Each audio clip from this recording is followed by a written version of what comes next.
Drop a bomb, bomb, bomb, bomb. Back with a vengeance. KG's back with an entrance. Big up to those in attendance. Look at that. Reds come together like Tetris. No rules, this one's reckless. None can compare with the KG done. Better take it when he drops that. Going on reckless, just it's on. It's that time when he drops that. Bomb, bomb, bomb. Who are you on your club? I said drop a bomb, Dad.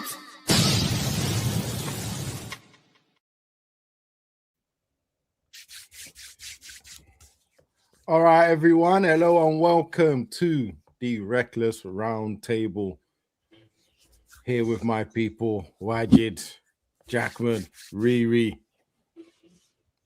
Oh, well, Leon, welcome back. Actually, I ain't seen you in ages. Yeah, you know what?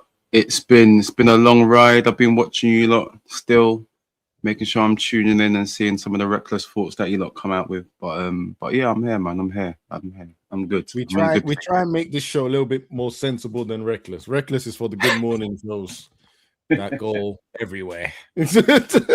Goes everywhere. Now, so I saw the other day. After that Ferrari comment, I text Waj. I was like, "Yo, I'm going back to bed, bro." I was so lost in the discussion. I couldn't sleep, and he came on at like around when he came on, and I was like, "All right, I'm gonna try to catch this show." But after that Ferrari comment, bro, I was like, "All right, it's time for me to go back." Try to go back and get some sleep. To be fair, Riri, to be fair, one time I think it might not have been last week, it might have been the week before. I must have like tuned in and I see you going in on Charles. I was like, whoa. Riri's not in the I was messing with him, to be fair. I wasn't even like being serious. I was legit. Every opportunity I get to mess with Charles, I do it. Because he's like that kid brother that you just want to bust up every 2 days, bro. Yeah, I heard that. The irony of this morning is that Pav and I didn't even do anything wrong. Kani's losing his head top at us. It's KG the one that showed the picture in the video.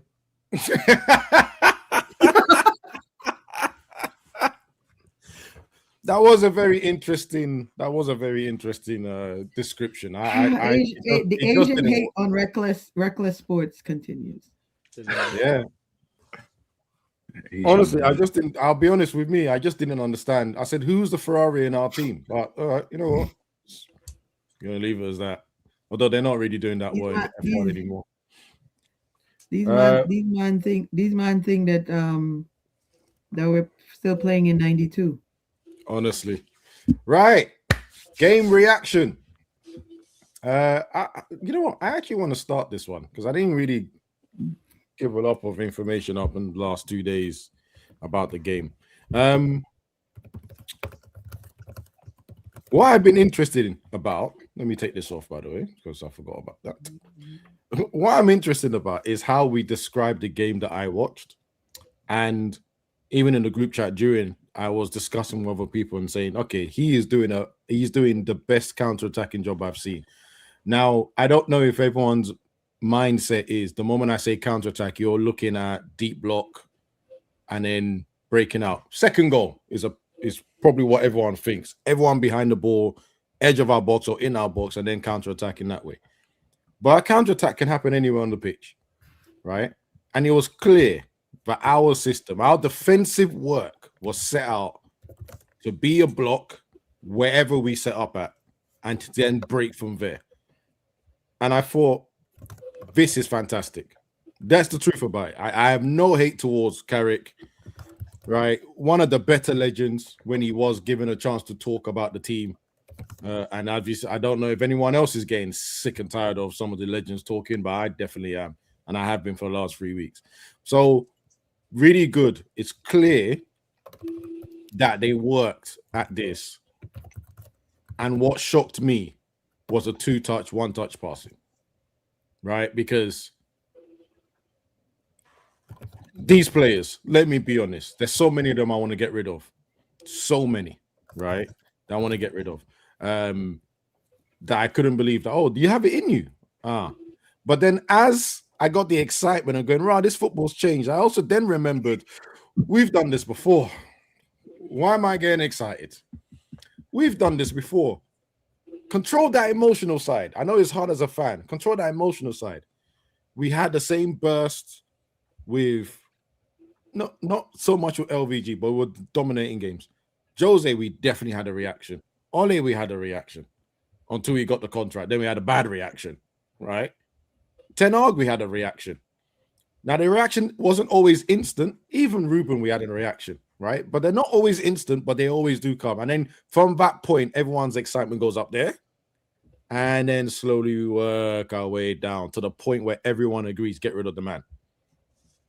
By the way, we didn't really get to that stage with Amarin because not everyone was agreeing to get rid of him, but it is what it is. That's been done. But I have to give credit to Carrick because he did two things that were vital. One, he stopped the supply line to Haaland, nullifying their threat because he's their main threat. Then he stopped the supply line to Foden as well, which is the second threat that most people always overlook. When those two are out the game, there was nothing. There was nothing. Let them keep the ball over there and have possession, was it? Hold on. That's me, bro. Oh. I'm just gonna mute. I'm gonna mute you for now. Yeah, his mic's acting up. Welcome, JJ. Oh my god.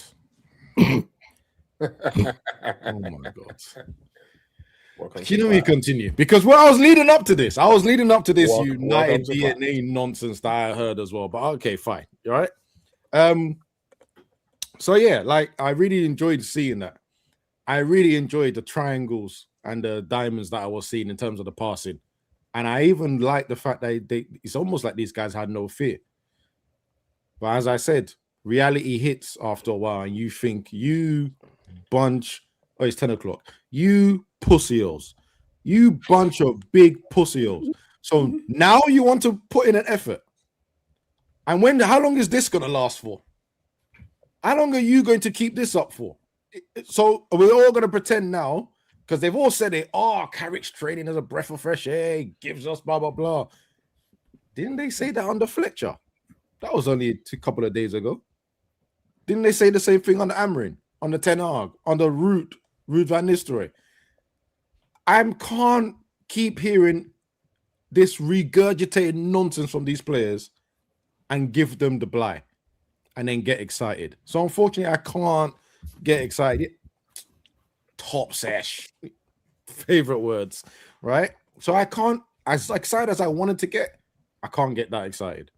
But the most important thing is, it's good now. He's probably going to play something similar against Arsenal. And then what I'm really looking for is when we play teams that we should dominate, what are you going to show us? And just like I've always been, my target is Champions League football. So that's top 5. If you get top 6 and get Europa, whatever, that's the target. So he just has to get to that target. And I'm going to support him the whole way, right?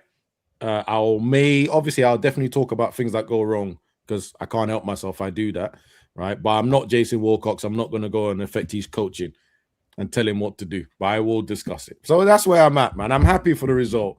I'm happy we got Pep looking confused, and I'm exceptionally happy that I have that clip of Shirky, right, buffering while people are passing around him after he said he was going to kill us when he signed for City. Well done, mate. Well done. You definitely did not kill us. Riri, as you were first in, how did you feel about the game? I like being first in.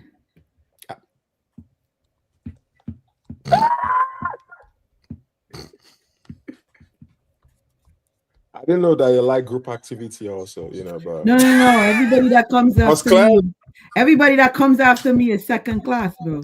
That's where I'm going with that. I don't do group activities, JJ.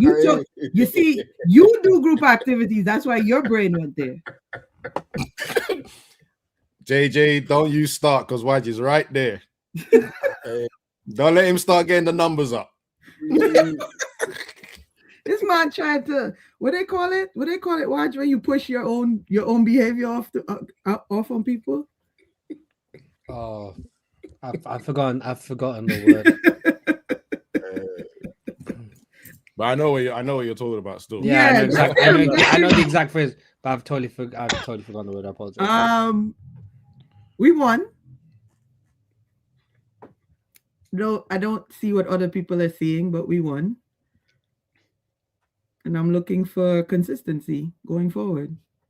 That's it. That's it.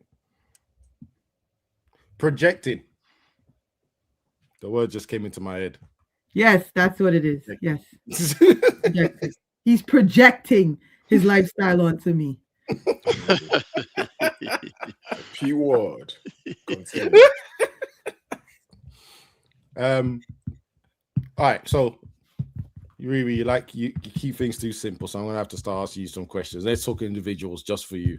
Bro, I keep it simple because everybody else is not going to keep it simple. I know, but I have to be the outlier. I can't be like everybody else. Yeah. Not today. You see JJ's picture behind him? He's ready. Like we'll lead to him eventually. But for you, right? I need to get some opinions. Some of the things that I wanted to question, but I'm not going to. Right? I'm going to ask you instead. Go ahead. What was Kobe's performance in this midfield? He played. I'm not gonna go tactical. I don't gonna go tactical because I know what he was tactically told to do. He played because he had two other men helping him in the midfield. Thank you. But question is, what would you give it out of 10? No, I'm just asking. What would you give it out of 10? Kobe's performance out of 10? 7. Yeah, we're in the same ballpark because I've seen a lot of excitement online about that Kobe's performance, and I had to go back and watch a bit more again, and I thought he did a midfield job. I didn't understand what the hype was about. He just did a midfield job, but I mean, I can be a harsh judge, so I thought it would be fair to ask someone else. Leon, what did you? Any insight on that game? I just want to quickly add to that bit about the Kobe thing. I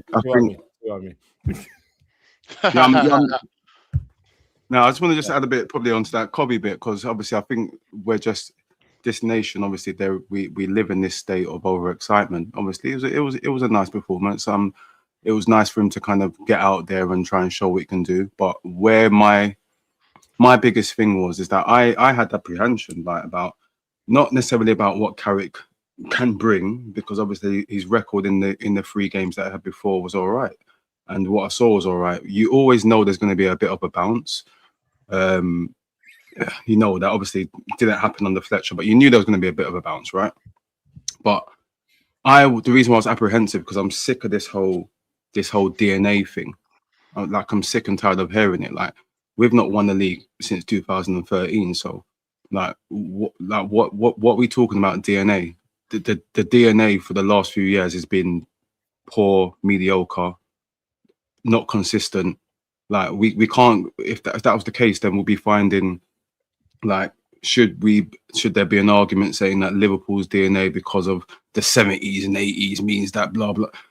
It means nothing. We're in a new wave now, and what we've been seeing and what we've had for the last few years has been poor. So when I love Scholes, I love for what they've done for the club, but when I keep on hearing this consistent knows the club this, that, and whatever, it was frustrating me. So when it was the talk about Solskjaer and Ollie, I was just more frustrated because I'm like, why isn't our club not acting like a big club and just doing what they're supposed to do? And if the guy Amarin's not the man, then you go out and you make the plans. Yes, you know, that was a knee-jerk reaction in terms of what happened and what he come out and said, but I was more frustrated. Why are we not just going out and getting the person that we need to move the club forward? Not a stopgap, not an interim, not a temporary, not a caretaker, not a bring back anybody who's had affiliation with the club because they're going to stabilize it or say yes or do the things that the owners want them to do. But watching the game, and like you just said, Abs, it's hard to not, as a fan, get gassed and get excited and get in the moment. And do you know what I mean? Because I was there. I felt, listen, I was talking, like saying, I was doing a reel. I was like, give him the contract and sign it, because I was gassed in that moment. But there was some good things that I saw, but it goes back to that same old point. You just want to see it over and over again because we've seen it before. You know the guys will get up for the game against Arsenal. You know it's going to happen. I want to see what happens in the games that we should be winning, the games that we should be dominating. And obviously it come at a kind of a good time because City in terms of new form are not on a great run anyway. So you knew they could be got at, especially with the back line basically not what it should be anyway. So you always knew there was a chance to get at them.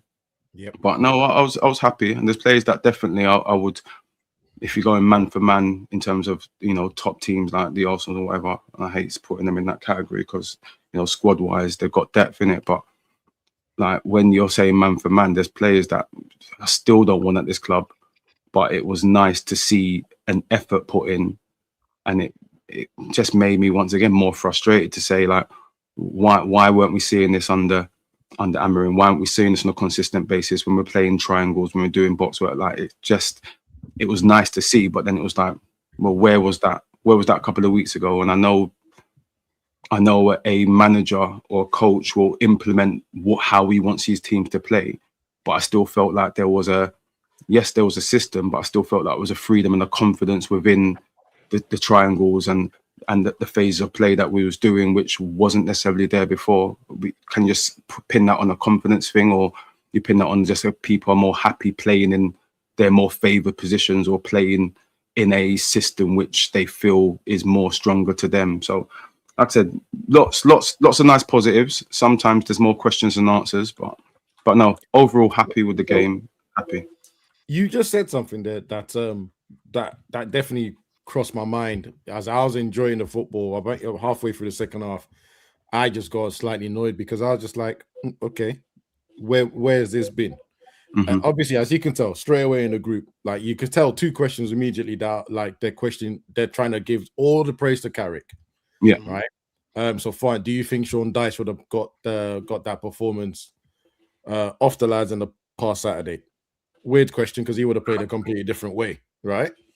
And then there's this one here. Oh, because Amorim's a complete dog shit. I think I was referring to you saying that the players, like, where was it before?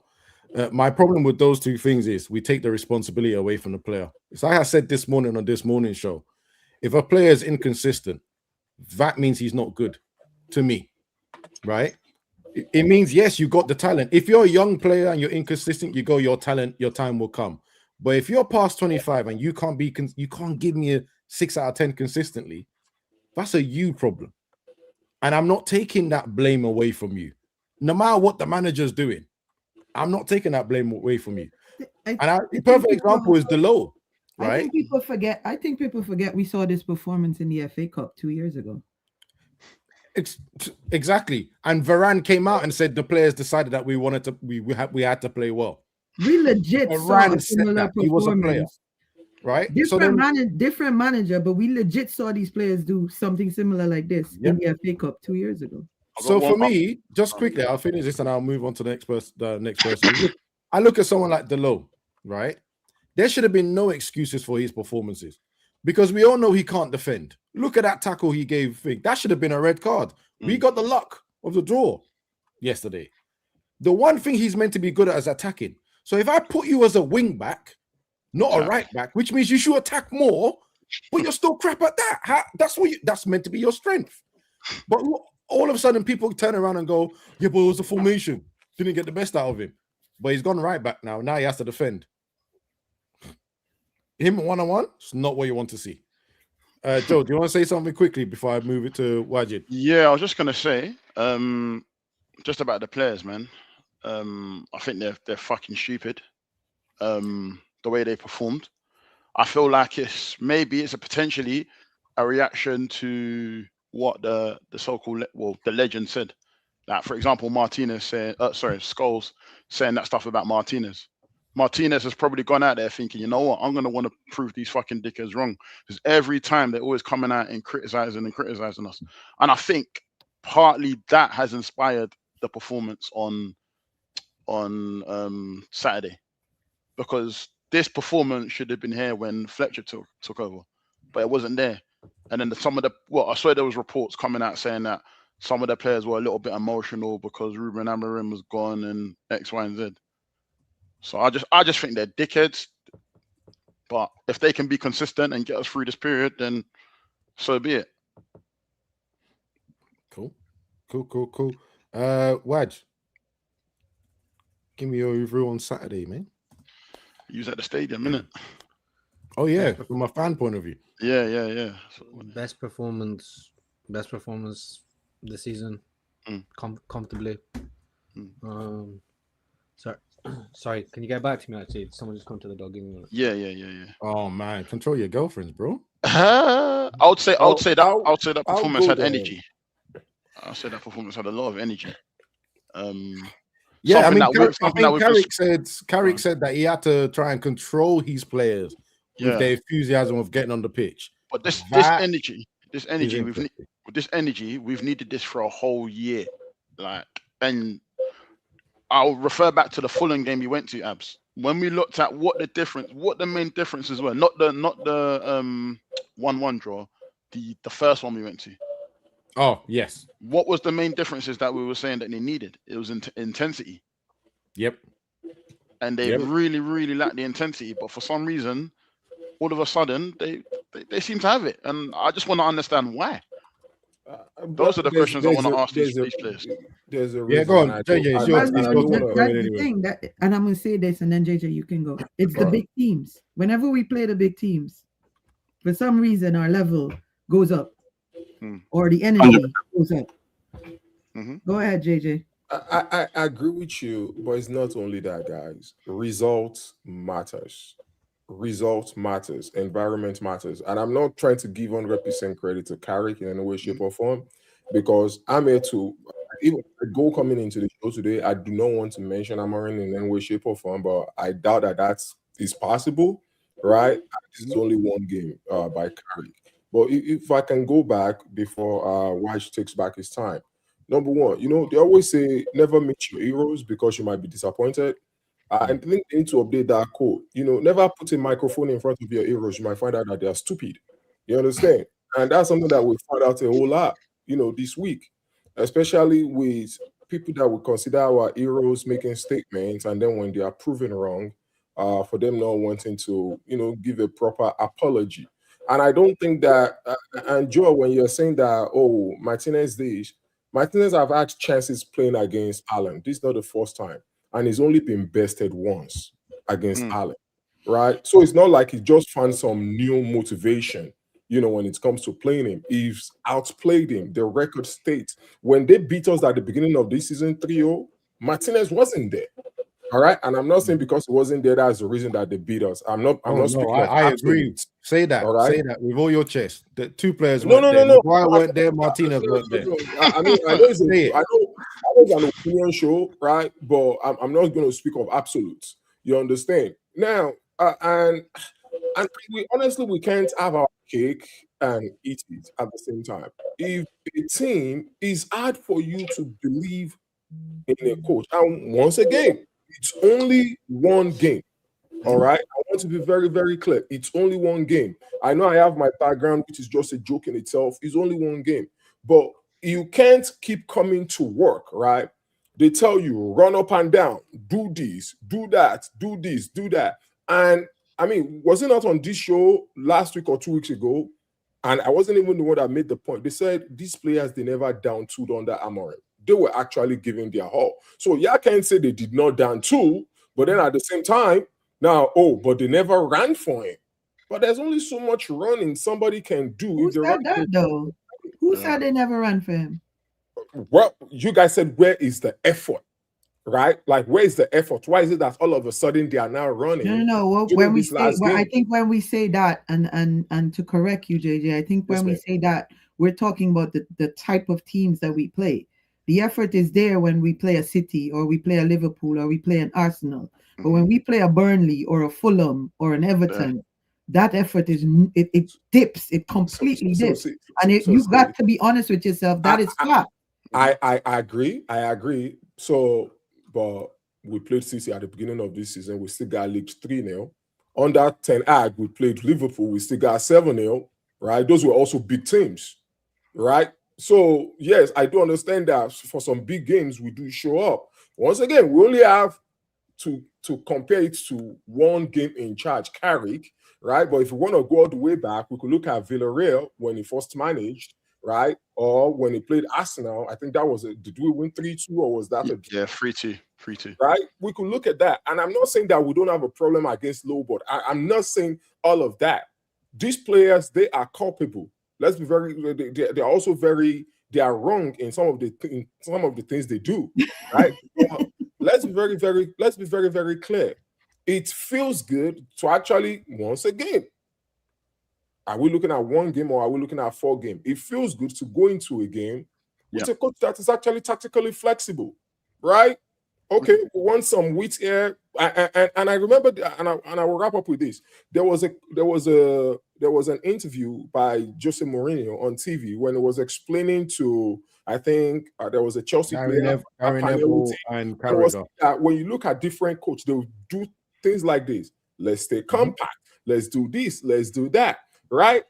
There was some compactness yesterday. There were players in their right position, and guess what? Come next week after we play Arsenal, I'm going to have 2 sample games to look at. After that, was it Burnley we're playing after that? I'm going to have 3 sample games. My only issue with you saying that, I'll wrap up with this. All I'm just saying is, to me on Saturday, I'm judging him 1 game at a time. It felt good. I was watching this on my phone at a soccer, at a football game, right? I want to go pick up in the morning, so I couldn't even enjoy it the way you guys enjoyed it. But it felt good as a United fan. It felt good. Tactical flexibility, players actually in their right position, playing well. And we ended up the game. I think, did we have like around 5 defenders on the pitch when we ended the game?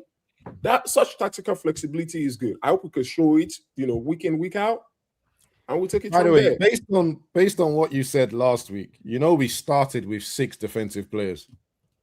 But the instruction they were given is also different. That's the thing. The instructions they were given is different. Counter-attack. Just the way we were talking about under Alex Ferguson, there was a game that we started with like 7 defenders on the pitch, right? You have somebody like Dogu, yes, by trades, at least everything we've heard about him, he's played right wing, he's played left wing, he's played right wing back, he's played left wing back, he's played left back, right? So it's not just about, it's all about also about the approach of the coach, right? The approach of the coach, the type of instruction that he gives his player. And clearly, under the regime, since we're talking about him, right? Under the regime, for some reason, he had chances over and over to show his tactical flexibility. He had chances. And maybe we could point to the Liverpool game. And even the Liverpool game that we played. I'm only going to say this, right? And this is not to go at you. I can't have one game and someone telling me a coach is tactically flexible. It was one game. Which I said it. Which is why I liked when you said I'm going to have samples, because I'm not giving no title of tactically flexible after one game. I said you don't feel that until at least a couple of months. So I said that is what we've heard about him, and it felt good that we saw it. And guess what? The other guy came. He was like, "Yo, I'm not." I mean, he didn't say not tactically flexible. He said, "This is my shape, 3-4-3. Y'all like it? Y'all don't like it? Deal with it." The funny thing is, Carrick ended that game in a 3-4-3. Yes, he did. Technically, if you want to even go a little bit crazier, as far as Dogu was dropping, he basically played a 5 a lot of this game. But again, the only reason I mentioned that is because I just haven't seen anyone talk about it. What I liked about this weekend, or what I'm slightly confused about, is no one really mentioned his tactical changes, if you want to put it that way, right? No one mentioned that. We like I just said to you, we had 6 defensive players on. Ruben will have the same amount. We'll mention it, but as you said right at the beginning, results are really important, because when the results good, everyone closes their eyes. Did it feel like we had 6 the way we played? Did it feel like we had 6 defensive players on? No, it just felt that we were comfortable. And that comfortability came from having the 6 defenders on the pitch. But then that's defensive players. Because if you think about it, all our work, right? As I said, is an ugly word, or it seems to be taken as it was a counter-attacking team. Mainly when Casemiro didn't have to run forward. They just stayed most of the game. Yes, they ran sometimes when they had control of the ball, but generally their job was to just stay. Dogo was dropping behind them to support Luke Shaw with Semenyo, but then every time he got the ball, he has the energy to run forward. We've seen that at left wing back. Yeah. What was really good was Ahmad, Mbeumo, Bruno, yes, and Dogo getting up there as well. But the last few games, didn't people say that the last manager was missing his best players and he would get better when the players came? And what Carrick has got away with this game is Ahmad and Mbeumo. He's had our best 3 players back on the pitch, by the way. Just so you know. I'm sorry, you can't make that argument. By the last two games that Fletcher managed, also Amorim had his best players available. Let's stop talking like AFCON started at the beginning of the season. He also had the best players available. Well, okay, this man is Waj. Mm-hmm. I think Waj is aiming this at me. Go on, Waj. Vibe just come in here and start firing. Like, I don't even understand. I will have a much better opinion of Michael Carrick's football when we play Fulham and West Ham. Because Arsenal, Man City are gonna attack us, and City was shit. Fulham, watch maybe Fulham. I said Fulham, West Ham will be our 2 best. Oh, I didn't hear you say Fulham. I thought I only heard West Ham. City was shit. We made them look like shit. It's like City's possession. I know it says we only had 32% possession. Most of City's possession was nowhere near our box. I think aside from the corner, everything was speculative, except Dalot trying to assist Haaland in the second half, where he went, here you go, mate. I mean, I still don't know how the third goals, like my dislike for Cunha side, I still don't know why the third goal's been ruled offside. Every angle I've seen, it looks like they've marked the wrong player. So I still don't know how the third goal's offside. We totally dominated City. We slapped them up and down the pitch. Players wanted it more. Players fought for it more. They were quicker. They were stronger. They were first at every second ball that I don't think I've seen in a long time. The stadium, the vibes were popping at the stadium. Like it was a celebration. So clearly, them stupid twats in the 1958 are gonna forget that there's a protest because they got a white man in charge now. So, I love my brother. I've been. One thing we will do is have the uncomfortable conversation. I've been blocked by them on Twitter, so I don't really give a shit, to be honest. I've been blocked by the supporters trust as well for something. But City played perfectly into our hands, which was get the ball, press them high. If the high press doesn't work, make sure you block everything around the 18-yard box. Only engage when they get into a position where they're going to cross or they're in a shooting position. And then the front four are the 2008 Jamaican relay team in Beijing, and just go on. Yeah, and it worked. Like, because we have the players, and the quality of those players were good enough on the pitch to do that. Mbeumo is very, very lucky he scored, because up until then he stank out the joint. A lot of people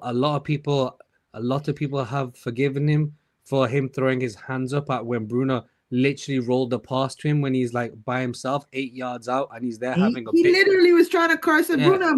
When he was having a bitch fit for not paying any attention to the pitch, right? Like, big man, he did what I've heard every sort of Bruno out person say, which is he stunk up the joint, but he got a GA, so it doesn't count. But I love how a big section of the community are very, very quiet when I apologize if it offends anyone. When a man of African descent has done the exact same thing the Portuguese guy has done for the last 4 years, but people are very, very quiet. Yeah. To be fair, in our group chat, quite a few of us were saying that he should have gone with Sesko, not Mbuemo. Yeah. No. But my point is he's that talking about the tantrum. My point is the after tantrum and stuff like that. Like, all that shit is really, really quiet. Yeah. But we fully deserved it. On a different day, Maguire doesn't miss from 2 yards. Ahmad's 40-yard dribble hits the inside of the post. Yeah. The marginal, all of a sudden the 5 centimeter rule for offside that disappeared this game. So that's another 3. That's another at least 2 goals that have disappeared. On another day, this is 6-7-0. I'll be honest, if this Man United show up against Arsenal at the Emirates, we slap Arsenal because Arsenal played the same. Arsenal played the same way. Let's see what happens at Fulham. Do you think also there was a little bit of shush, bro. Yo, Vibes is retarded. He's so dumb, innit? Do you also think there's a little bit of so special, bro? City have done this before, where they've said they don't know what United are going to bring on a Saturday, so they don't prepare for it. Is it also, did we get a bit of luck, as in Pep didn't know what sort of football Carrick was going to play as well this weekend? Yeah, and I think they was weak defensively as well, because I don't think they had any of their first. They had none of their first team defenders in the back. So it was a good time to get them. I mean, Kuznov played well. They still had their first choice keeper in Donnarumma, who essentially kept them in the game, which is what your goalkeeper is supposed to do, which is what Dave did for us for many years. I mean, at the end of the day, he put out everyone said it about us, and no one cared about us when we were decimated with injuries this year and last year. Yeah, thank you. He put out an 11 on the pitch in the last 2 January over the last 18 months. The man spent over 600 million. He's bought in Gueye. That obviously transfer didn't. That transfer was obviously can't be active for the derby. Yeah. Semenyo started. He did fuck all. Like, for all intents and purposes, man got locked up by Luke Shaw and Dallo, and like everyone knows everyone in this fan base knows what we think about them 2 players. Yeah, locked. Cherki was looking for baklava. Cherki was looking for baklava in Morocco. You know what I'm saying, like, obviously, he was confused. He was confused whether he was Algerian or Moroccan. I mean, them rounders, they were playing around him. Well, Foden. If I say what I say about East Manchester, I'm getting blocked. And like, that's the first time I think I've ever seen Haaland get subbed off early, like just be totally ineffective. It's happened before, but yeah. I hear you. But fully sent to the shadow realm. So. He was nullified. He was completely nullified. Yo, did you guys see when Licha almost suplexed him? Oh, there was literally flicked him off his hip. And then let go of his hip, bro. Just because he took that conversation personally, didn't he? Look at the way he called him out afterwards. Said we can talk whenever you want. And Scholes thinks he's there sitting there thinking it's about team. My take on that is different from everybody else, man. Like, those are 2 white guys who think they can say whatever the fuck they want to say. 2 British white guys, I should say. Tend to have a little bit too much talk. The only thing I'm gonna say is that, because someone said it this morning and I want to dispute it. Like, people say, ex-players don't it's only ex-Man United players that talk about Man United, and that's totally not true. If you've heard what Toni Kroos said after they lost the fucking Super Cup in January about Real Madrid and their ex. I'm gonna have to slightly disagree with that a little bit. Toni Kroos has always been he always talks, even when he was playing, he talks. But that's no. But hang on, that's my overall point is that right. Someone came, but everyone's come out and said it's only Man United players that talk about Man United. We just don't follow clubs that closely. Every club, every big stature club. Talk about their current club disparagingly when they're not doing. I'm gonna ask this because I have a question. Toni Kroos, right? Can I ask? Can I ask Waj a question before you go in with Toni Kroos? Because I don't watch that shit either, so I wouldn't know what you're talking about. But Waj, my question to you is it that they talk about the club disparagingly, or do they actually address individual players disparagingly? Man, do you know how many times Vinny's been abused? No. I'm genuinely asking. It wasn't like a rhetorical. It wasn't like a rhetorical question, but like people haven't like. There's been ex-players, it's not the general manager. He's like the ex-football director and stuff. They haven't backed Vinny when Vinny's needed backing. They backed him sometimes, but other people said he kind of deserves what he gets. But the ex-Barca players like Stoichkov and stuff, they've talked so much shit about Barcelona in the past. It's not funny. It's just one, obviously they're in Spanish, so people can't be asked doing the Spanish to English translation. That's number one.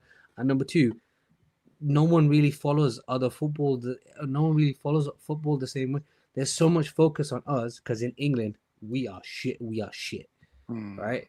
So therefore, it's most of our ex-players that have the platform. There's a reason, you haven't got Sammy Herpier on. Like Jamie Carragher's managed to like mangle a career. Cool, well done, great for you. But there's a reason you haven't got ex-Liverpool, ex-Chelsea, or majority ex-Arsenal as pundits. Is because they won fuck all during their playing career. I was about to say, I think Liverpool have they had too much. It's actually gone now. There was a point there was just too much of them. It was Souness, Redknapp, Carragher, and there was someone else in between. And then they had on BBC they had Hansen and Lawrenson because in the 80s / early 90s they were the most successful club. Yeah. I think you're right. It has changed. I think you're right about the people do talk out. In other clubs, I think I wouldn't be surprised if you go into a Valencia side of Twitter, you ain't gonna see a whole bunch of ex-players talking about that team and how they're performing. I think that what bothers us, you're right that people don't look at the other teams, barely anyone follows. I just think for United, it's constant. I think someone put it here perfectly, and what it is that we just get tired. It is just tiring, right? Because if you think about TalkSport, for instance, they have a Man United channel on top of their TalkSport. Now, they have one for Arsenal as well, right? So they know what they're doing. But the consistency of content about United is just, I know we're sleeping giants or fallen giants. Depends where we are right now. But this comparison has always been made. But it is the closest comparison. We are the Dallas Cowboys of England. We are the biggest club. We are the most well-known club. We are the most media-driven clickbait club. We were 15th, and we were still. No one gave a shit about the title. No one really gave a shit about the title race. No one really gave a shit about Arsenal versus PSG in the semi-final, except for those 3 days. No, let's be perfect. The focus was on how bad are Man United this season. Hated, adored, never ignored. We sell. It doesn't matter where. We could be 19th, we could be 12th, we could be 10th, we could be second. We could be in League 2.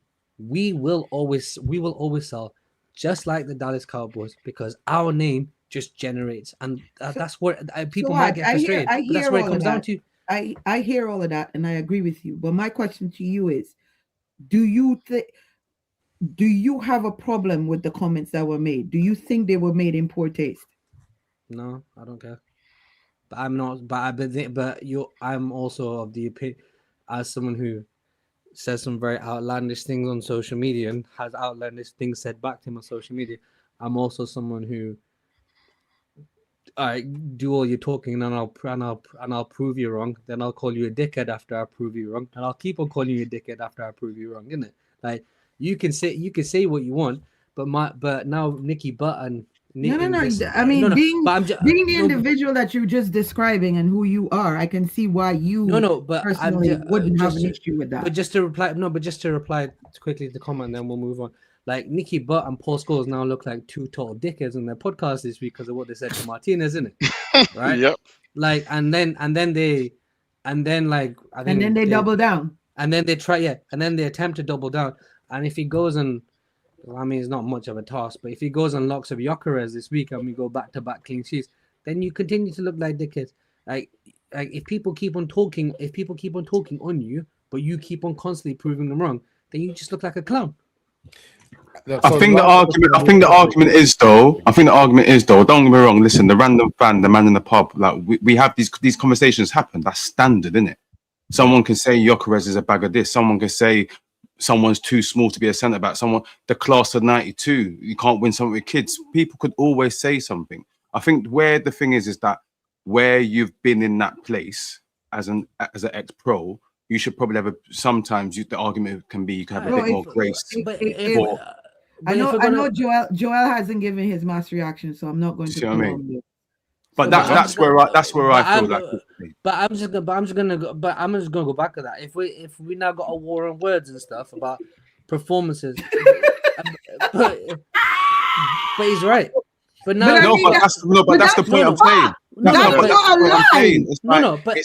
It's not to say that I've got an issue with it because, you said, you should knuckle down and show him what's going on. Okay, so then Martinez should tell Scholes to stop licking your daughter's feet on the internet. Then, innit? Like, start going back to back like that. No, but Waj, that's the point. There's a difference in me, you, whatever. If you're in a public space, you're always going to get criticism if you say something about someone else. But also, it doesn't give anyone the right. We do it all the time. I see. Go through the comments. I think Luke Shaw this, Luke Shaw that. But Paul Scholes couldn't go on there and say Luke Shaw's a fat fucking cunt or whatever. See what I'm saying? He's not going to say that. He's saying I don't have an issue. Someone should just knuckle down and crack on. But I'm just saying. Do you know what it is? I think the biggest issue with this, right, is I think what it is. It's a comparison thing because sometimes we look at Liverpool ex players or Liverpool in general, even when their players are struggling. Isak, for instance, right? Their legends don't seem to go after him immediately. They don't seem to go, let's destroy our player. They wait longer to then get into that thing. I think our problem is two things. United's legends are making too much money being negative, so they're going to continue doing it, whether we like it or not. So the only thing, like White said, is to stop them from talking so much is go win. Go win. Yeah. That's the only way to shut them up. And then secondly, I also have a problem with our club with how many interviews they like to give managers. Like, fuck me. There was sometimes Amrin, right, was getting more interviews than on the pitch. When did all of that kind of start? Was that under Ed Woodward? Yeah, I don't remember Fergie doing all of that. Yeah. It started after Fergie left. Yeah, because I don't think Fergie entertained it. To be fair, I don't think he entertained it. I don't think David Gill probably would have allowed it himself. Too much. It's just too much. Every time. Now, I haven't seen yet. This week is going to be interesting because I expect to see about 5 interviews with Carrick at some point, right? So I'll wait and see. Maybe it'll be less than that. I'll hope it is. I do think they need to stop that. Joe, before we leave, let's get your review on the game and then move to the next. I already gave my points, man. I just think them players are just idiots, man. I've got nothing more to say. Let them be consistent and let's see what they do against the smaller teams. Bloody brilliant. Well said. See, Joel and I bring the simplicity to everything. No, they're dickheads to me, man. They're dickheads, bro. They piss me off, man. Like, and then even people want to come out and say his bench behind him, like. Well, no one's gonna talk about United bed sheets. No problem. Oh no, I saw that.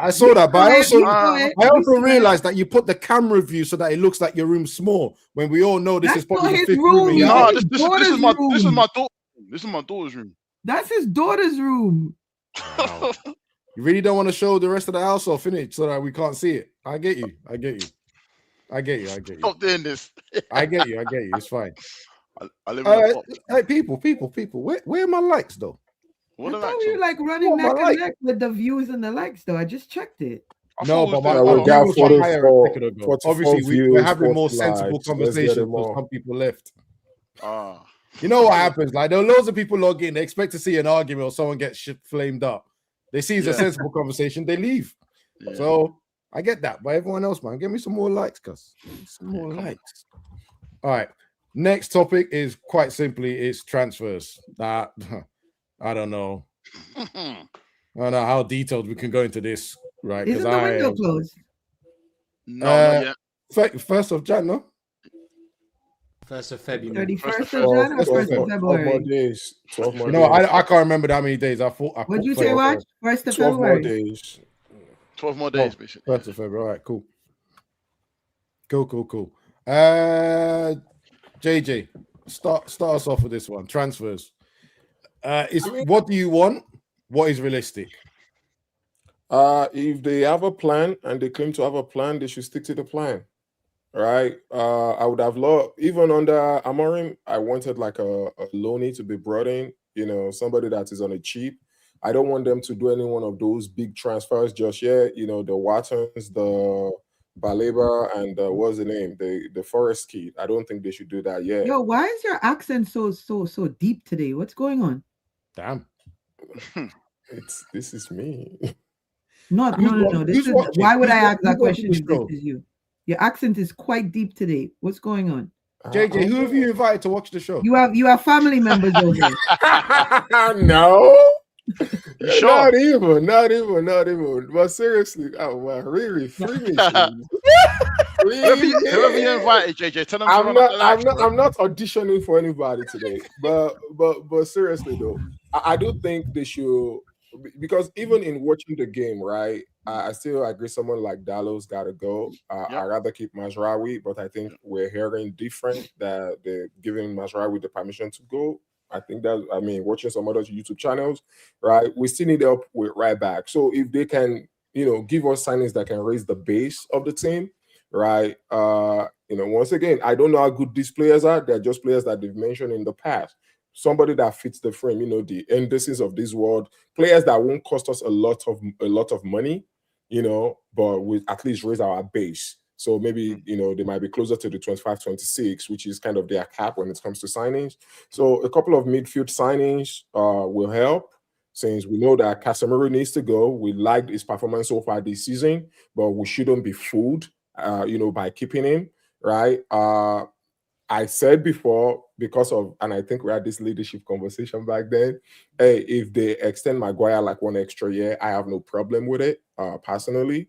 I do think that Shaw needs to go, right? Dallo needs to go. Please, Ndidi will never come in Jesus' name. Please stop it. I'm Nigerian. He's my Nigerian brother, but yet I want him far away from this club. That's like going back, all right? But like anything that raised the base, right, that will go a long way. And then come summer, if they want to do which once again, personally, I think Wajman knows more about this, all these Forest kids that we get excited about. I don't watch them, so I'm not super excited about them. I don't think that they're gonna pat the Red Sea like people have been saying, right? But we shall see. But in this window, if they can give us like one, mid signing that can shut the middle for us, that will go a long way, man. And for us to start building for the future. So this afternoon, someone did put out that it looks like he's going to be Ruben Neves. Okay. It was the whole picture and everything. They're trying to make it out like they're Fabrizio Romano. Now, I haven't heard anything outside of him, and I know this name has popped up a couple of times before already. Mm-hmm. So hopefully, it just indicates that they're looking for a midfielder, which I also think we need more. If it is Ruben Neves, how do you feel that works for us right now? And who do you think drops to the bench? It depends what they're doing it for. If it's a loan, then he's just here for extra legs. right, and cover. If it's a signing, then I'm slightly confused. A little bit for me. Because of his age, would you say? Age, and it's kind of you're confirming a buy where you don't know how he's going to translate after he's been in Saudi this whole time. Mm-hmm. Is he going to be able to come back and go straight back into English football, which you know is physically demanding and fast as hell? So I have intrigued. A question then. I have a question. Since we talk about legs, would you take like a Kante loan if somebody like that is available? I think he's too injury prone for. Yeah. I think he's too old. Too old. Okay. It sounds nice. But if we're gonna do Kante, you might as well bring PP back. No, don't do that. Don't do that. Don't do that. No. We'll do that. Thank you, Yo-Yo. I'm not gonna lie, I did it myself, by the way. I did it myself. I knew what I said was wild, didn't it? So I thought, let me just take a second. Neymar 2026. Neymar, innit? Oh my God! Did I hear his father said that he's gonna retire? No, he signed an extension with Santos. Oh, okay. Yeah. What about this this Edison kid from Atalanta? Are we not trusting that league anymore? How long has he got left on it? Yeah, I'm not sure about that, man. Well, here's my problem, right? Pretty much everyone that's gone. Okay, now let me just say Scott McTominay. Yeah. Obviously, we misuse Scott McTominay a little bit. We should have just left him as the second striker or in that position or whatever, guy that runs into the box, because that's what he's doing at Napoli. Yeah. But seeing how they've loved him and all the rest of that since he transferred, and let's be honest, we did not like him that much here as a midfielder, right? And I am worried about a transfer the other way, because it's too easy for someone that was basically a rotational player to be killing it over there. I mean, people are trying to hype up Højlund as well. Do not be fooled. He ain't having that goals in 28 that's gone quiet now. 18 or 28 games. 3 goals. 18. Yeah. Because Conte was talking last week and he got refreshed, and someone said, "Really? We're gonna talk?" And he slapped his stats up. But yeah, like, I'm worried about the transition away. I think he has good attributes, but I kid you not, the time he has on the ball in Italy is not what he's going to have in the UK, and that might be a problem. This guy is really pushing the Ndidi thing here. Contract for summer. I ain't lie, he played well in the AFCON, innit? I'm just trying to think then, what type of midfield? Like, I think I get what type of midfielder we need, but where do we get that midfielder from? So anyway, bring me Kenan Yildiz, Arda Güler, Zaire Emery, and Zaire Emery is a good one.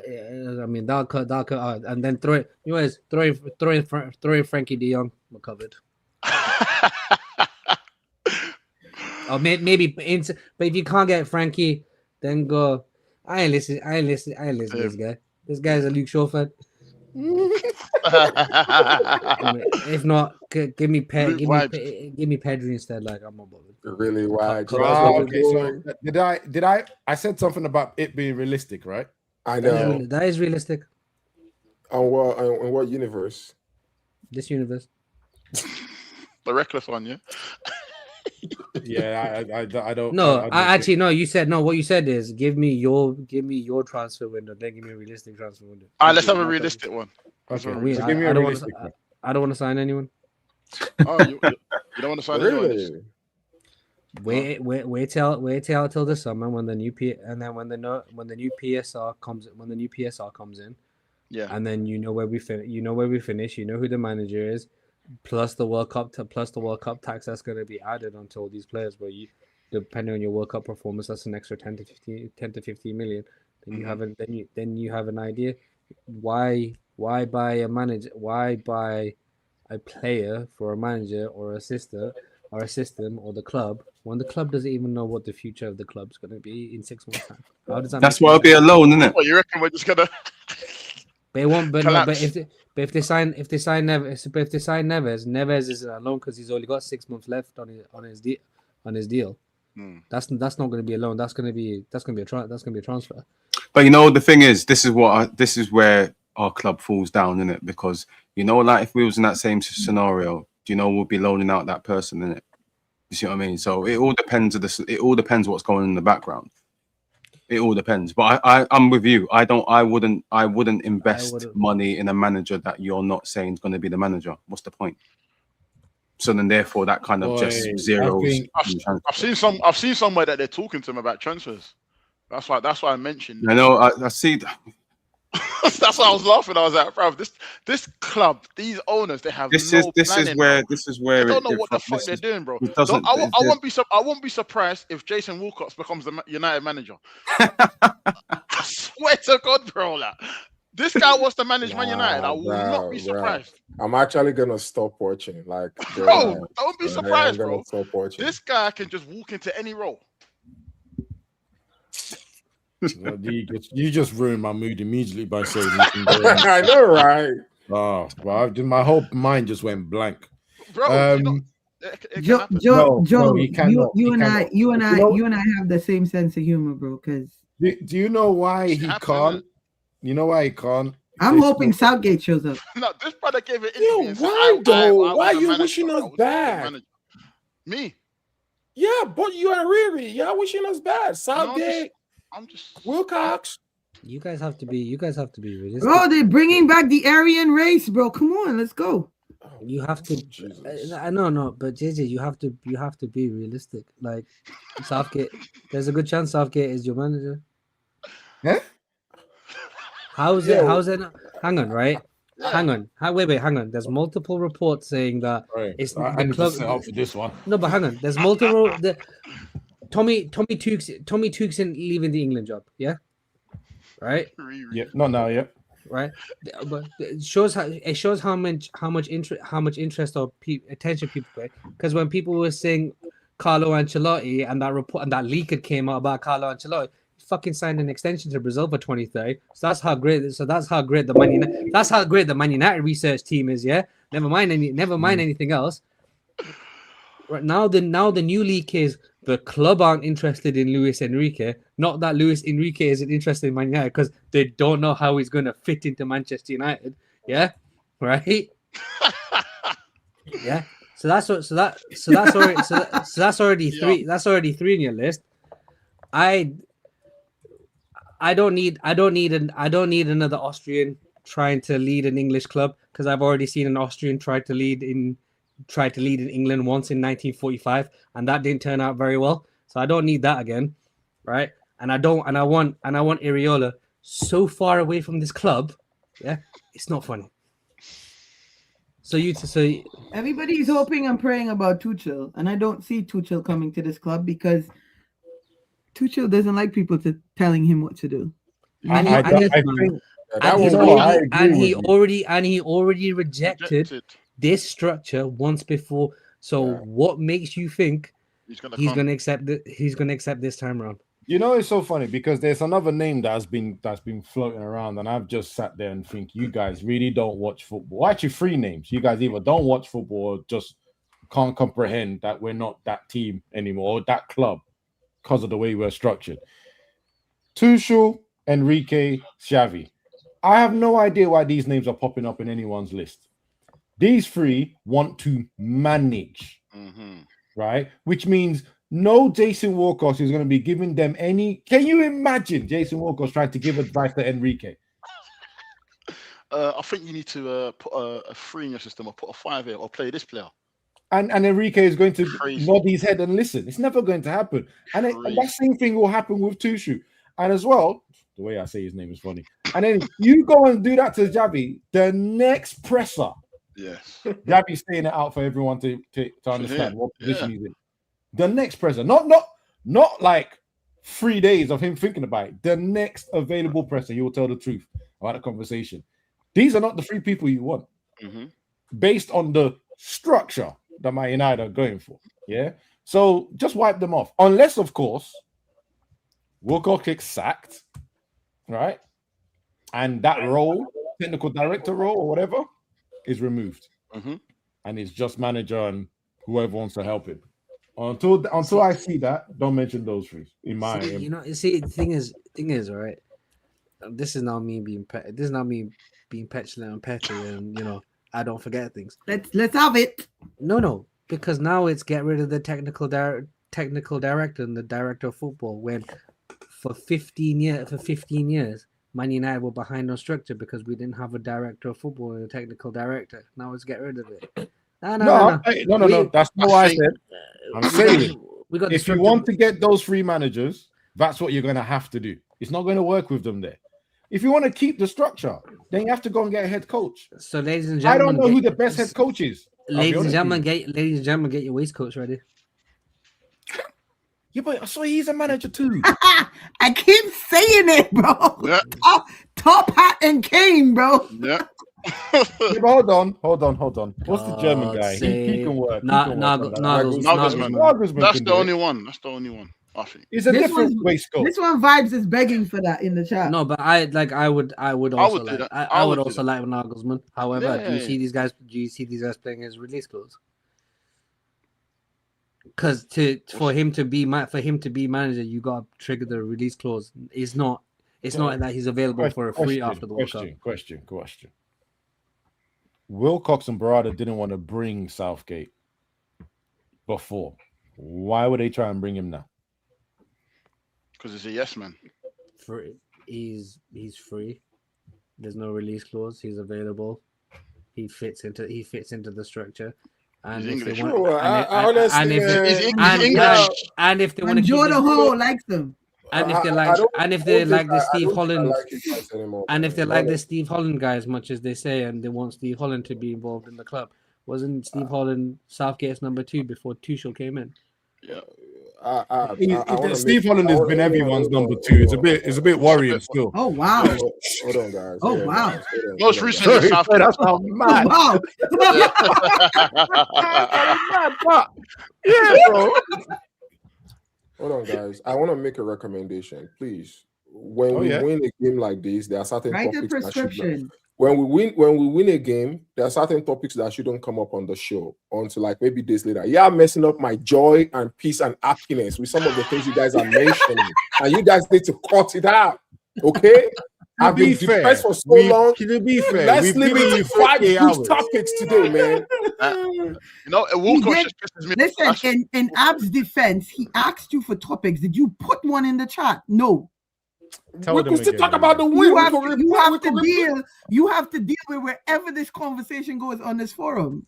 But we're talking about transfers. We were not talking about new coach. Okay, the new coach, also the new coach is a transfer. Yeah. Technically. Because your transfers do matter who your manager is, isn't it? God so technically it is. Gracious King. Nah, he's annoying me with that too. It's a possibility anyway. Do you want to let's Leon add to this for me, man? Please, go on. Leon Leon just sits there and enjoys the banter. It's mad, but because obviously, like what JJ said, it is weird because it is like when you really deep it and you think to yourself like I don't want to see a Southgate here, but then you can't really talk about transfers without actually getting onto that point because it's going to have a big say. Like if we're going down that structure, then you're buying players which are going to supposedly work for the next guy who's going to come in. And if you've got a manager, then a manager's not going to necessarily want some of the people that you bring in. He wants his own people. But if you just got a head coach, he's just got to sit and say yes and deal with whatever's there, innit? I think Southgate will be someone who doesn't matter if he's carried the prestige of having the England job. I think my man will be happy to be there and say yes. I have a topic then. Good topics. Okay. Leon, when the second goal went in, where were you? How did you feel? What was going on your mind? Tell me about it. Put me in your shoes. This guy. This My guy. God, man. Now it felt like we didn't even win over the weekend. That's how I feel right now. How do you? No. That's a bit extreme. Oh, because this past 20 minutes have been about depressing topics. But we're talking about transfers, and to Joel's point, well, it led to be the depressing. manager is part of that transfer conversation. Well, he's we're not talking about from transfers one club We don't want to transfer anything. You know, we're just gonna capture Saturday and keep replaying it. Let's stay right there for a moment, please. Okay. Question then. Who do you want to add to make that before? You know what? Have a dream. Sell us your dream. Who would you add to that performance side that I'll make it top shot? Hold up. I got one as an American. It's MLK Day, so you can have that dream. Continue. Go ahead. So yours. I have a dream. Next season we open up at home. You know, as the okay, cool. That's well, let me finish, please. Do not rush me. No, I'm gonna stop you right there. No more. What do you mean? No more Americanisms. There's 4 Europeans in this time zone. I keep your dream over there. Yeah. Right. But I mean, like we open next season as the defending champion of the Premier League. Now that is a dream. Yeah, he's not. That's a wild enough. We tried. At least MLK was actually logical. That is question to everyone anyway. We don't sign anyone, no signings, no loans, no nothing. Yeah. What does that look like? Do you think obviously Joe mentioned about the consistency? Man already said we have a good team, bro. They already said that. My outlook doesn't change. Yeah, I was about to say the same thing. My goal does not change. My outlook still, it's top 6 Watt minimum. said top 4. I've said top 5. I said top 6. I'm even agreeing with you, Riri. I don't know what top Joel 6. said. No, I said top 6. At the beginning of the season, it was top 8, but I'm saying top 6. Top 6 minimum. That hasn't changed. The way this league has played out, there's only three teams that sort of running away in the top 3 positions. Everything else is up for grabs. So like it's not a good league this year. It's not a good league this year. So actually, you know what? This comment has made me just because, as you asked, right? I was thinking we actually might be all right, but the problem is if we get one injury, one bad one, or one medium injury, we might turn around and say, "I regret not getting another player in." Because you have to worry. I worry about Casemiro, right? Casemiro is the person I'm thinking about the most because the next player next to Casemiro is such a drop down. Yeah. That you might actually want to fill in that gap in between. Because from Casemiro, it goes to Ugarte. You're changing the whole system once those players exchange. So you don't want to have had one of those feelings of I should have made a move. I should have got an extra loan in once we go past this window. But to be honest, realistically, and this is why I said give me what you want, and realistically, I think they're not signing anyone. Yeah, I think we're reactionary. If we beat Arsenal, there's no one coming through the door anyway. Imagine that. Where do we trust me? If we got, and for me, why I say they're not going to sign anyone. One, they already said that we have players to get top 4. Yeah. 2, there's a bunch of men that are supposed to be leaving in the summer. Casemiro,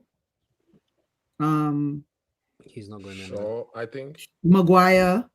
How many more games does Casemiro have to start to get his automatic contract? 13 or 12. 13 out of the 15. Is it 35 in total though? Yeah. 35 in total. I think in their head, there's a couple of people that are leaving that they're going to have to spend to fill those positions. Casemiro, Maguire, and Shaw aren't leaving. You don't think so? Maguire's definitely not leaving. I'm like 80% sure Casemiro's not leaving. Wait, we're gonna have this old man for one more. So he's there. But you think so? What? My question is, because I know he has a house in Orlando. You don't think that he would leave and go make big money in MLS? It's Miami. He's for all intents and purposes, he's very happy in Manchester, and he still thinks he can play football at that level. Football at a good level. And I don't know why everyone. And I'm not. You know how I feel about Casemiro as a Brazilian supporter. Casemiro is like one of my favorite players. And I don't know why anyone thinks Maguire's going. Like there's been talks of an extension since the summer. So I don't know why anyone's of any sort of thought that Maguire's leaving. These men are still working on that extension now. Is there? I don't know. I don't think Maguire leaves. Yeah, I agree with that one. Do we not want to grow and go in a different direction to All right, no. I think Maguire should stay one more season. But I understand what you're saying. But when we've decided to develop the team from the front backwards rather than defensively going forwards, everything I heard of based on all logic is this summer will focus on the midfield. So if this summer we're focusing on the midfield and we're not going to focus on the defense whatsoever, you need to keep your defenders.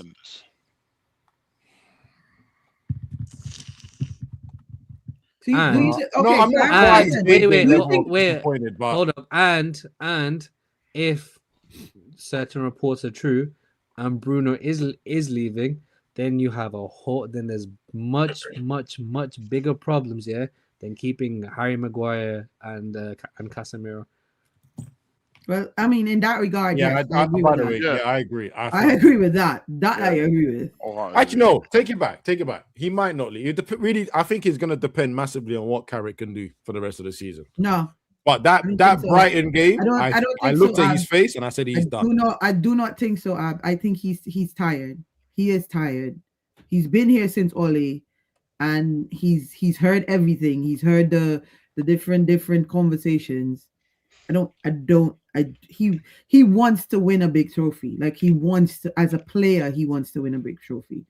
And the way this club is going and moving, we're not winning. I'm sorry to say, but we're not winning a big trophy anytime soon.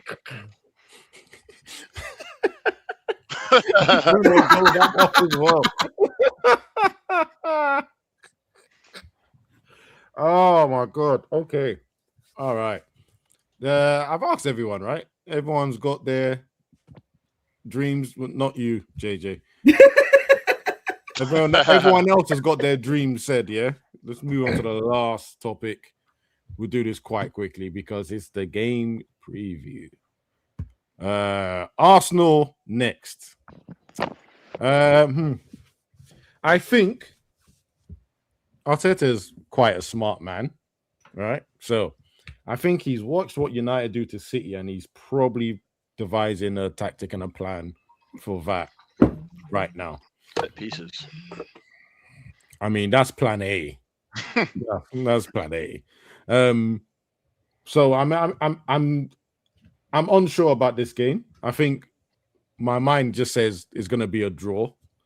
The only change I would make for me from team that played on Saturday is I would actually it might go against us a little bit, but I would put Mbeumo on the left wing and I will put Sesko as a striker. That's the only change I would make, right? Because that aerial duels are going to be important. Yeah, they're going to be important. This is what I was saying earlier. No, Dogo, unfortunately. Oh, okay. Or I put him left back. I mean, I do worry a little bit about pace when it comes to Shaw, but if he just stays there and just defends and doesn't think about running up, then his body should allow him to defend properly. Not that I'm calling him fat or anything. I mean, you say that, but he put Dogu. He put Dogu in Doku in Auschwitz last week. Who cares, man? It's either or. He still put him in Auschwitz last week. So who gives a shit about pace? That's true. And like Saka or Martinelli aren't quicker. You know what I noticed Shaw's been doing, and I guess it comes with experience and comes with age. It's the same thing that Casemiro is doing. Shaw knows that he no longer has that kind of pace that he used to have, but he finds other ways to slow those attackers down on that wing. Yes. Yeah, but to be honest, I think when I watch him, what he does, he doesn't engage them out wide. No, he stays central. He stays compact. He finds you have it over there. You're gonna have to come to us. And that I can definitely give to him as a footballer. He is definitely pivoted and is playing towards whatever strengths he has left. Yeah.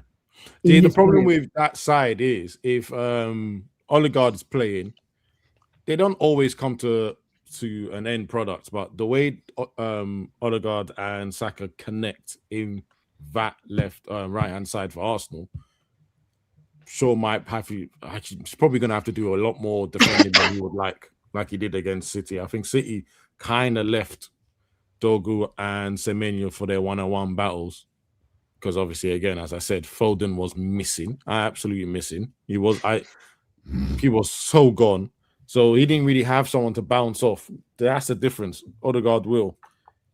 So we'll see. But the only change I can think is Dogu off and Boemo on that side, right? And then Sesko up front. That's the only change. Everything else will stay the same. Joe, what are you looking forward to in this game? What do you think is going to happen? Formation, tactics, and etc., etc. Same sort of thing. I think we just need energy. We need to show Arsenal absolutely no respect and just crash them. You know they're going to dominate the ball, so it's whether I know it's not nice. I know it's not a good one, but do we bring Ugarte in just for the run for the dog works? Who do you take off if you put Ugarte? That's where I'm struggling. I don't know. Do we do Casemiro Ugarte? You're not struggling. Say it. No, do we do Casemiro Ugarte? That's the only. That's probably the best option. That is the best option. Sorry. Let me be honest. If you're going to change those two in midfield, it's Ugarte for Menu.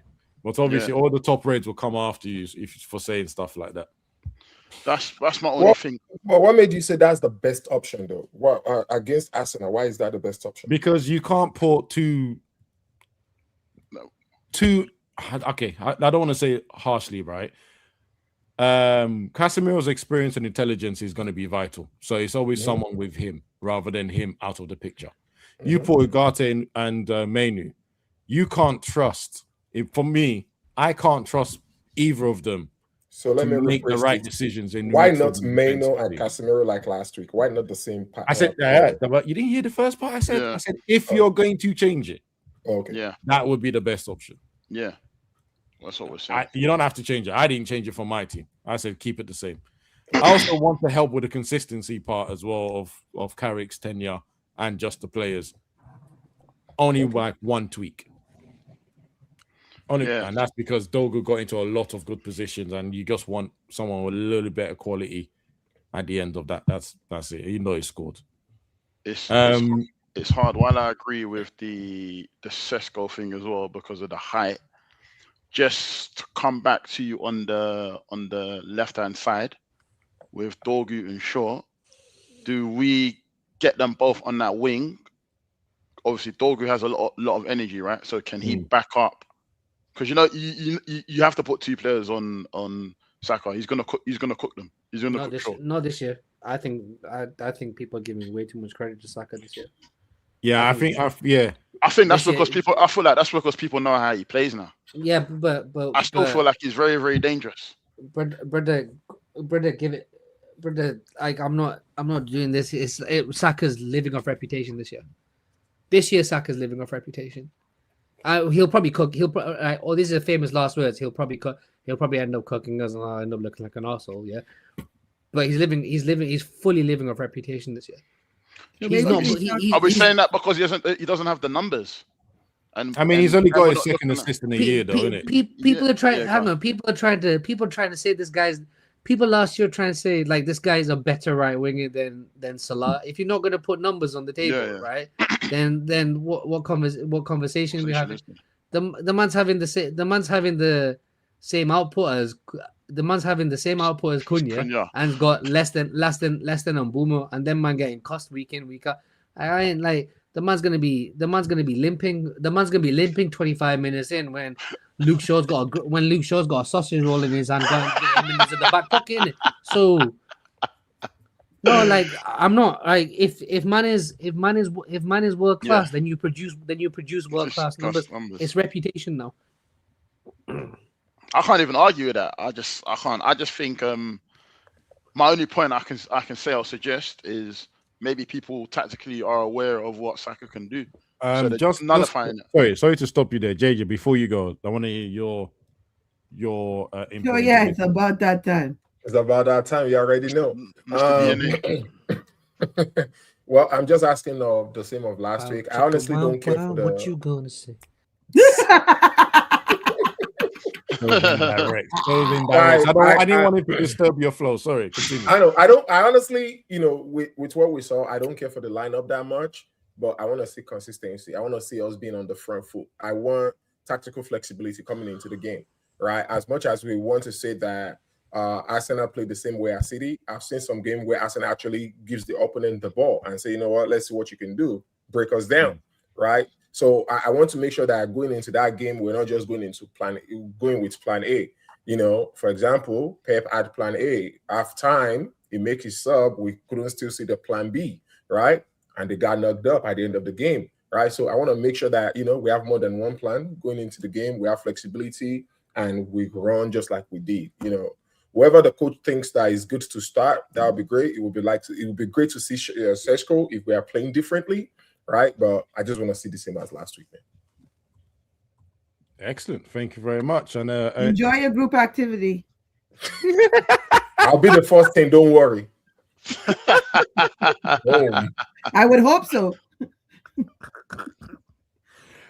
I had something to say as well, and Riri, man, you just got in there so quick. No, I forgot. Leon, what are you expecting from the Arsenal game? I think, to be fair, I think it'll be unchanged. I know you're just talking about Seshko and the hype, but I think he will go unchanged. Obviously, I'm hearing what Joel's saying. I feel that if there was going to be a change, it would be. Even though I saw stats, obviously, Mainu's numbers in terms of his running stats and stuff. Stats higher than everyone else. I just saw that. I wasn't going to bring it up though. Do you know what I mean? But yeah, I think he'll go unchanged. I just hope we just make good decisions with the ball. I think we'll let Arsenal have the ball. But I'm just hoping that we like I said, basically make good decisions with the ball in terms of like how we move it and how we go about and I know it's only one game, but like I said, in terms of some of the movements that I saw, in terms of just the close understanding between some of the players, which was nice to see. So I just want to hopefully kind of replicate in the game, because Arsenal are a bit similar. I've been watching Arsenal all year, and they're not there. Obviously, Saka, you're talking about Saka. Saka's, he's honestly, his PR is amazing. Like, it's absolutely phenomenal. It's like your miles, man. Honestly, phenomenal. But you know what? You take things for granted, and we don't close the gaps. Then it will be like famous last words, like what you said, and you'll probably see like he'll grab a brace, he'll be man the match, and it's like everyone's now banging on that drum again. But yeah, if you had asked me, like, obviously, I think it was nice for Carrick to come in for these two games, because these two games kind of speak for themselves, innit? Like you're gonna have the players who are kind of up for it anyway. But yeah, I think it'll be the same. I think he'll go the same lineup, if I'm totally honest. And yeah, man, it's a weird one, because obviously I could see it now. If we do beat Arsenal, I could already see the headlines. I could already see the fan base. I could already see the levels of high octane gas which will kind of come through.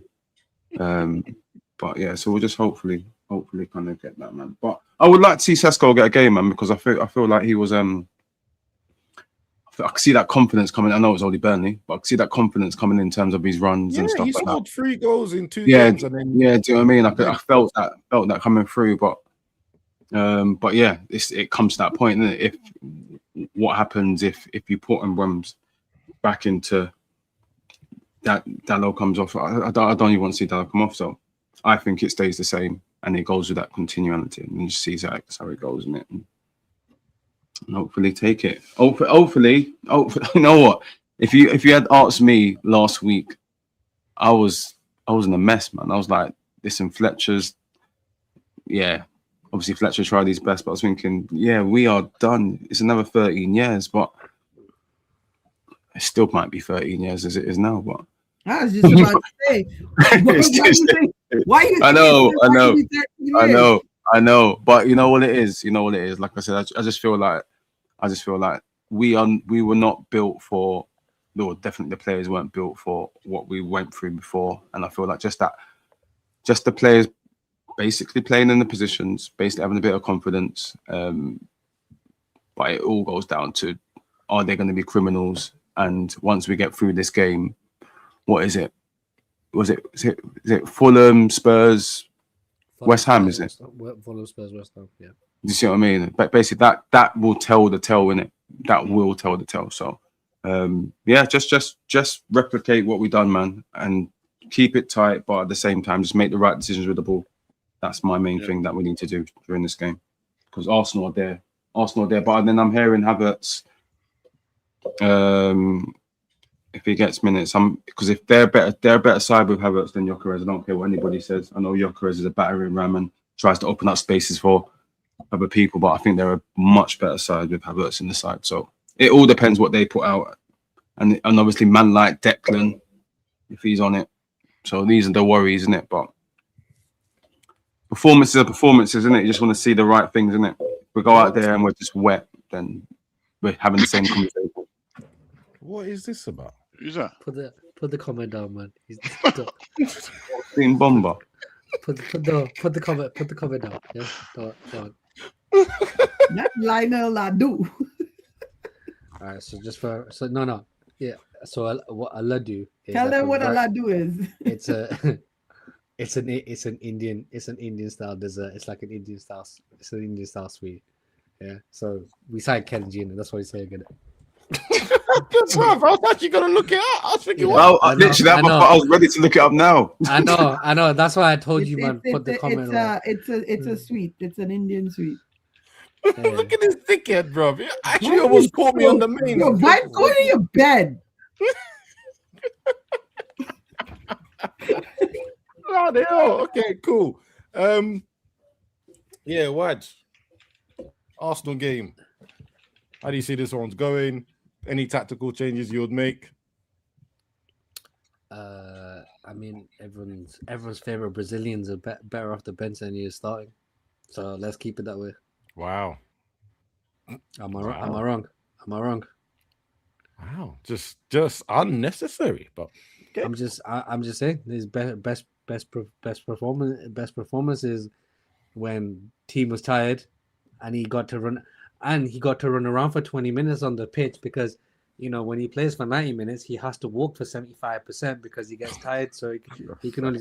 So if you play about 20% of the game, then all that 70% is like congested in that 20 minutes.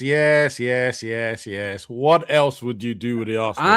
I'm talking about. Hang on, I'm giving tactical analysis. You're talking about a man that's on the bench. What else? Is that not tactical analysis? No, you've done that. What else? I was just finishing my tactical analysis.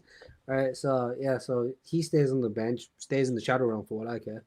And aside from that, I think the only other change I would probably make is if Dogu doesn't play, you keep Dogu if you want to stay 2 versus 1 against Saka. If not, Mbeumo or Ahmad goes that side. You bring on Sesko to combat the height of Saliba and Gabriel. And unlike Højlund, Sesko is better with the ball at his feet, so he's not going to try to back it up like he's in an ATL club, innit? So yeah, that's the only change I'd make. I don't want to see Ugarte on the pitch. I understand what Joel said. But you need someone who can pass the ball 10 yards when we win the ball back and play those high octane counter-attack, which is what I think we will do against Arsenal. And I can't trust Ugarte to find Bruno the ball the same way I can trust Kobe Mainoo to find Bruno the ball. So just out of interest, because apparently this has been shared on the internet. Is it a case that we need to drop Diego Dalot for Maserati the moment he comes back? Because he seems to be up there as a threat to world peace. How is Donald Trump not up there? He's just a little bit less than Joshua Xerxes. Are you serious? Oh my God.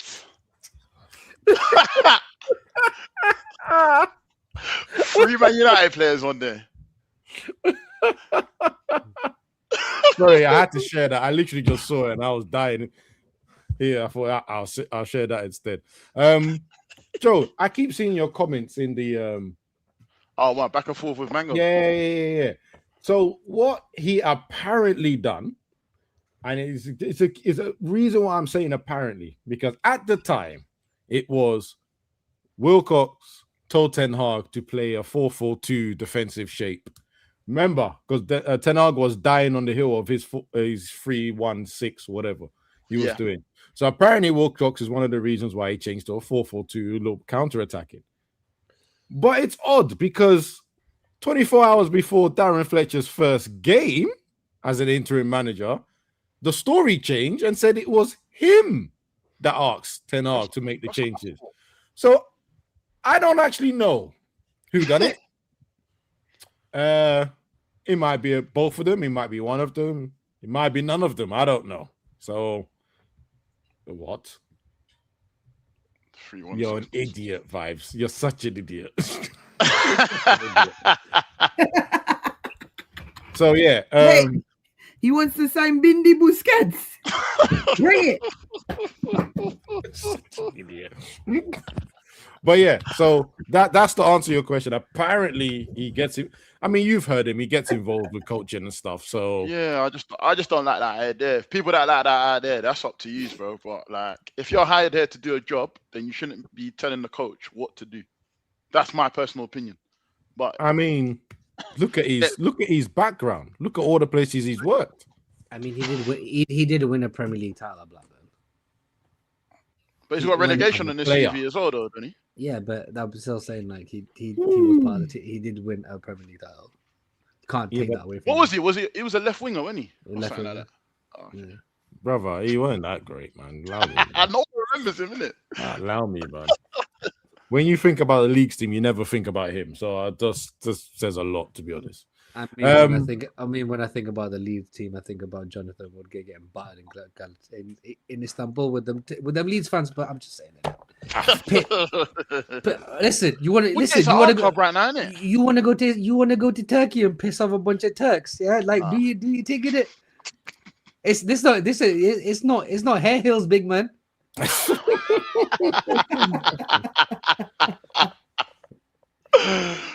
Yeah, okay, so he's saying it's part of his job. If you don't like him, fine. Yeah, I don't think he's best in class. So I can't see him giving advice to.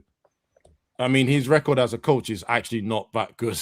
With all due respect, right? With all due respect, I don't even think he's done men's football properly either. Like, you know, when you give this role to someone, you expect them to have experience in something linked to it. That's what I don't get. That's what I don't get. I don't get where they're dying on this hill. Like, he's got relegation on the CV. When he was at Southampton, where was this advice? Yeah, it is what it is. It is what it is, man. So, Riri, Arsenal. What about them? What about them? How do you feel about the game? The first game of the season. I know Waj always references that game as, you know, we should have won, but we should have won. They beat us with a set piece. No, I think you referenced. I don't know. I referenced the game reaction because everyone was celebrating. Everyone was celebrating the loss. Right. That's why I referenced. But okay, so that's what I mean. Like you reference the fact that everybody celebrate how we played, and that we actually looked good playing against them. They only beat us on a set piece. So if we're going off of, you know, the euphoria of that 7:00 game that I was coming home and then watching, so I was in between sleep, so I didn't even see half of the game. You know, that game, if we're going off of the euphoria of that game and the energy of that game and the manager bunks from that game, then we should beat Arsenal convincingly. Oh, that is dirty work, what you just done there. I know exactly how you've laid that out like that. Fair play.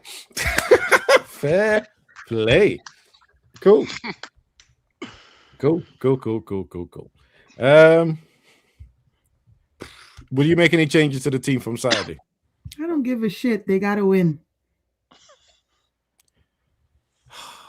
So informative. That's where I'm. That's where I'm at. You and I have had private conversations. Waj and I have had private. You know where my head is at going forward. You know where I'm at. Like at this juncture, I'm that fan. Yeah, I am that fan at this juncture.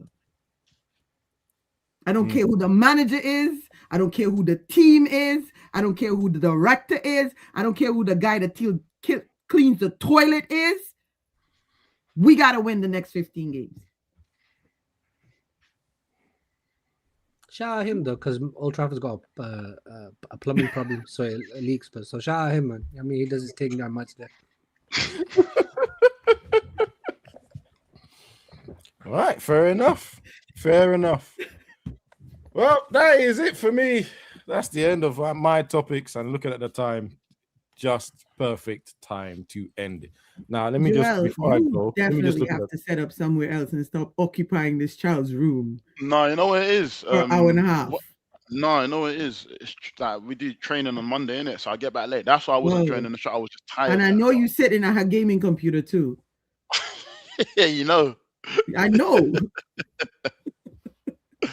Nah, she's asleep, innit? She's in my room, so it's cool. Oh, okay. Did you take? By the way, did you take that job? Nah, because I thought about it, bro. I'll be coaching her too much. It's not going to be good for her. Like I'm dad, I'm a grassroots team coach, and then Brentford. That's mad. That's why I was trying to get you to do it, bro. Yeah, don't worry about. No, you won't do it. Nah, man. Nah. No. I think you should, bro. Absolutely not. I can't. You know what? We'll talk offline. Yeah. That's not what I'm about to say. It might sound wild. But the thing is, they need that. But we'll talk offline. Yeah, I get in trouble. What are our likes looking like, Abs? The likes are actually good. 51, 52, 53. I like that. But can we get a little bit more before, before I completely log off? But yeah, let's just say thank you for everyone for joining us this show. Hope you're enjoying the content. Definitely a lot smoother and quieter than what you tend to get. So I like that as well. I hope you did as well. And yeah, stay safe, stay blessed, subscribe, and subscribe. Yeah, man. All the good stuff. Don't do nothing none of us on the panel won't do. Yeah. And if you have a Moroccan shirt, don't wear that ever again. Yeah, burn it. Later, people. Drop a bomb. Back with a vengeance. KG's back with an entrance. Big up to those in attendance. Look at that. Reds come together like Tetris. No rules, this one's reckless.